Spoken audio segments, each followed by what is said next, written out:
और राम मंदिर ट्रस्ट के मामले से जुड़ी अहम खबर, जिस पर स्वामी चक्रपाणी ने ट्रस्ट पर नाराजगी का इजहार किया है और स्वामी चक्रपाणी ने ट्रस्ट को डमी यानी फर्जी करार दिया है। स्वामी चक्रपाणी का कहना है कि हुकूमत को तमाम फरीक़ैन और तहरीक चलाने वालों को इसमें शामिल करना चाहिए। यहाँ तक कि ट्रस्ट में 92 बरस के एक फर्द को जगह दी गई है। ट्रस्ट का दफ्तर एक कमरे में खोला गया है। ये राम भक्तों की तौहीन है।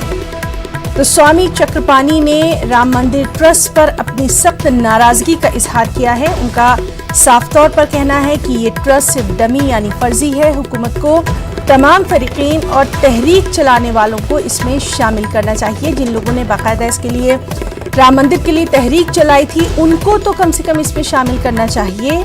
स्वामी चक्रपाणी के मुताबिक ट्रस्ट में 92 बरस के फर्द को जगह दी गई। ट्रस्ट का दफ्तर एक कमरे में ही चलाया जा रहा है। ये राम भक्तों की तौहीन।